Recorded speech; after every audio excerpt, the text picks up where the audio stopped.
Brought to you by... There are certain stories that did not announce themselves as horror, but instead unfold like a memory you wish you could forget. Slow, disorienting, and heavy with unspoken guilt. Within these spaces, reality feels porous, as though grief and trauma have begun to leak into the physical world, reshaping it into something dark and oppressive. The true terror is not found in monsters or violence, but in confrontation. The moment when a person is forced to face the irreversible consequences of their own actions. Haunted not by what stalks them, but by what they carry within. These narratives explore how guilt festers, how love can curdle into destruction, and how some acts leave behind a stain that cannot be washed away, only endured.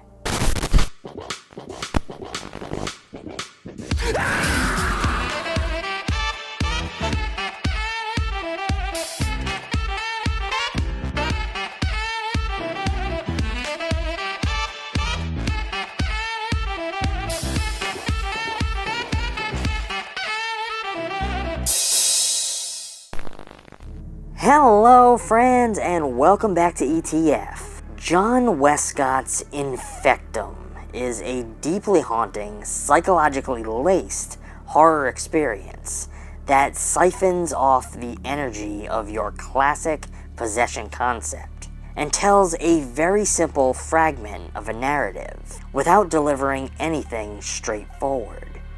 Now, this would normally be a fault, but somehow here it works as an elevating factor that pushes this horror short into a further place.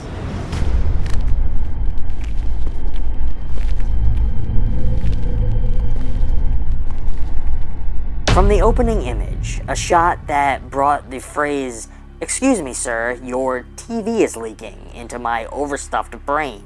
Infectum announces itself not as a conversational horror short, but as an intrusion. Reality does not shatter all at once. It seeps, bleeds, and quietly corrodes. The phrase is absurd on its surface, yet deeply unsettling, suggesting a world in which boundaries between the internal and external, the physical and the psychological, are already compromised. We are not watching a story unfold so much as waking up inside a dream that has already gone wrong. The film immediately situates us in a liminal space reminiscent of The Further from the Insidious franchise, a place untethered from linear logic, governed instead by emotional gravity.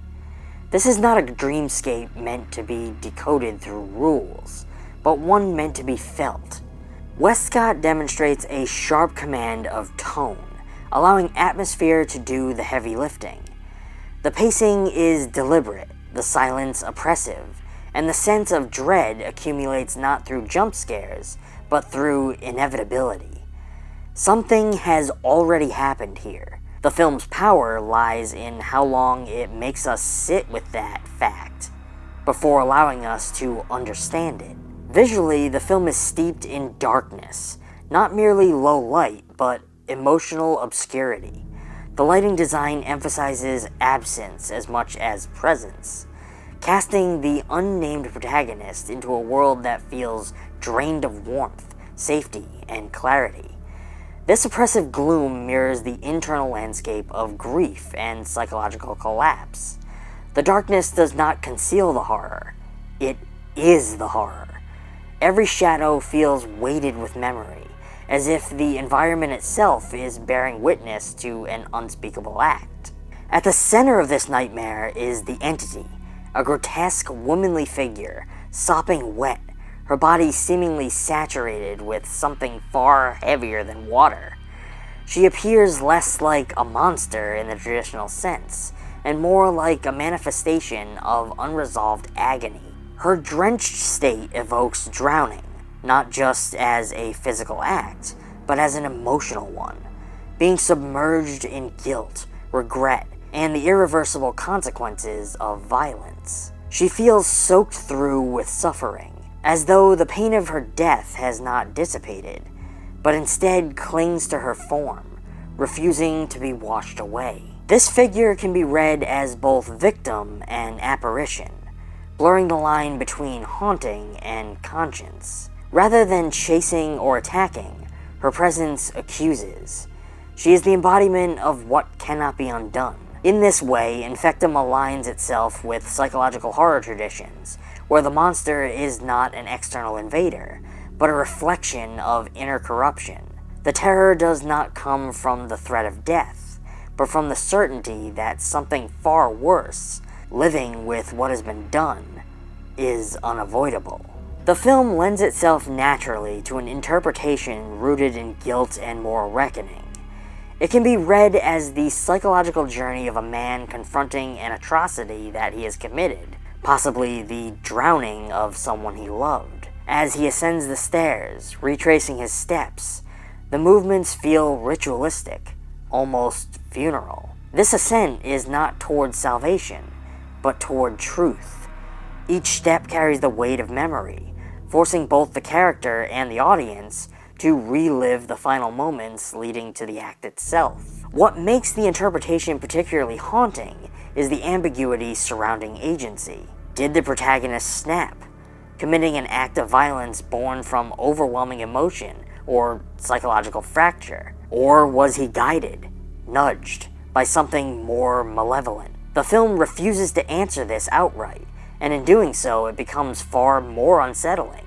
If the act was his alone, then the horror lies in human fragility, and the terrifying ease with which love can be curdled into destruction. If something else guided his hand, then the film suggests a universe where evil does not always arrive screaming, but whispers softly, patiently, until resistance erodes. The final sequence is where Westcott's restraint becomes most powerful. The decision to stage the climax in a single wide shot, positioned outside the bathroom, is nothing short of masterful. We are denied the image we expect, the body, the aftermath, the undeniable proof, and instead are left with sound. Agony, realization, and horror unfold off-screen, forcing the audience to participate in the act of imagination.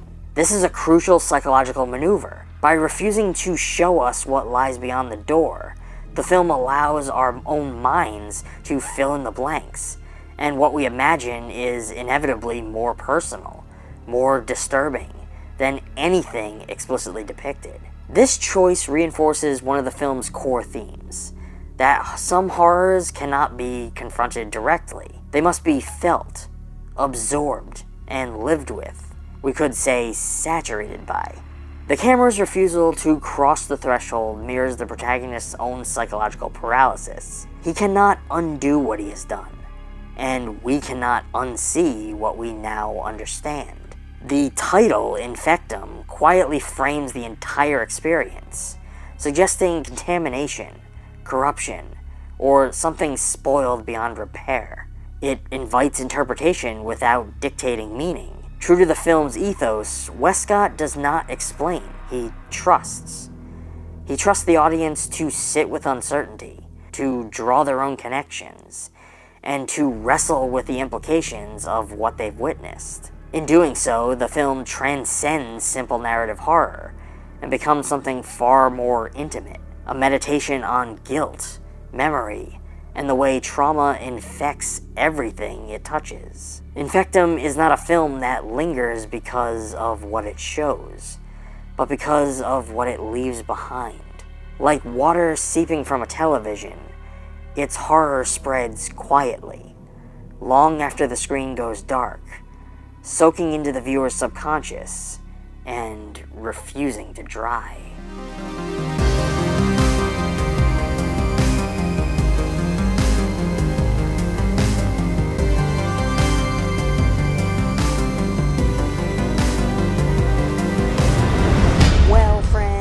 That's going to be all for now. If you're interested in this film, I urge you to check it out for yourself and formulate your own thoughts and opinions about it. I hope you come share those thoughts in the comments. let me know if there are any movies that you would like to see discussed on this channel. I always love to hear from you guys, and I do my best to try and respond to everyone. Furthermore, if you like the video, I urge you to give it a thumbs up, subscribe if you aren't already. I know many of you watching aren't yet subscribed, so help support the channel.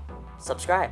If you'd like to go the extra mile and support the channel even more, we do have a Patreon. And if you sign up for our Rated R tier level, you can get yourself access to the ETF Digital Archive. We get a lot of compliments about the VHS collection that you guys see in the background of almost all of our videos. Well, we have been hard at work slowly digitizing that collection and creating a place where we can share it with all of you. Thanks to the help of the Plex platform, one of this channel's sponsors, we can now do just that. This is our way of doing our part to help preserve that gritty, nostalgic VHS look and feeling before it's gone forever. So as a special thank you for becoming a Rated R tier member, you will be added to our ETF Archive Plex server, so that you can stream our VHS collection from anywhere at any time. It's basically like having a streaming service for VHS, which I think is pretty cool.